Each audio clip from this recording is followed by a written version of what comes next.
we had a scare on Father's Day of 2019. So, 4 months before Andy ultimately did die. And we were at home, and Andy was in his bed, and we, said goodbye to him. Like, we really thought it was the end.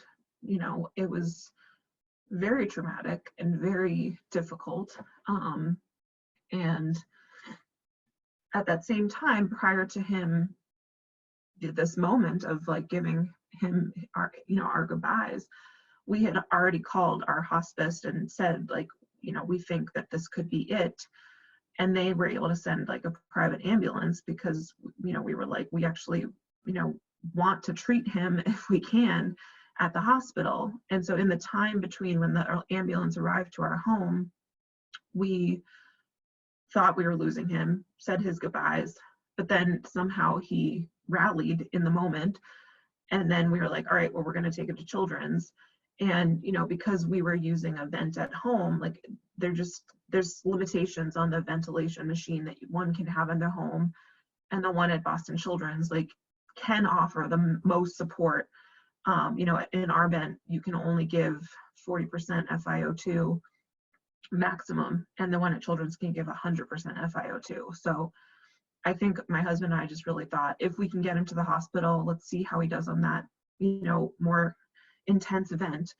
And he was able to rally. Like the next day, I remember he was like kicking his legs, watching his little shows, and like so happy as a clam. And we're just like, oh my gosh, what just happened? Obviously so incredibly grateful.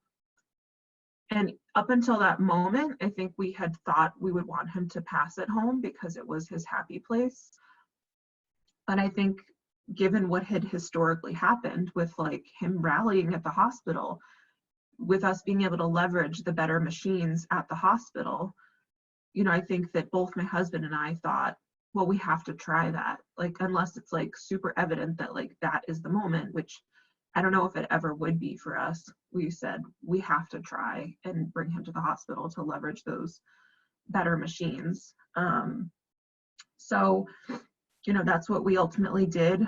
We did have a DNR put in place a few months after we had joined onto the hospice care team, mostly because it had been explained to me that, if Andy did pass away at home,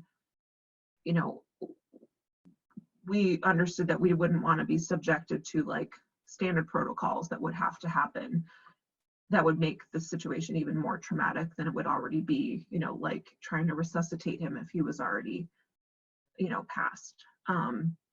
So we did have a DNR in place, which I think was very confusing for some people, especially like our nurses, because we still wanted them to treat him if he had symptoms and not treat him as like, we wanted him to be a full code patient for everything but like if he died in our home kind of thing. So a little weird. And then also for the children's staff as well, we had to just very clearly explain really what our DNR meant. And then, at Children's, we had these conversations as well, but we had decided we weren't going to intubate because Andy probably would never have been able to come off of intubation. The whole end of life thing, it's like such a mystery, and it still is a mystery to me because how it actually happened is nothing could have ever prepared me for that. It's not what I expected. And I still do have some qualms about the fact that like he was in this place that he didn't like to be in.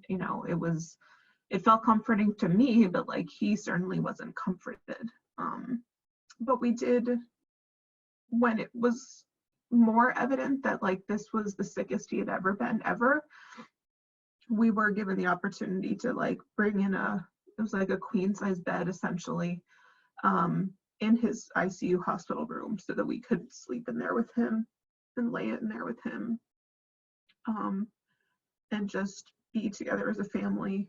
So even though we were not at home, which I think Andy may have preferred if he had a say in it,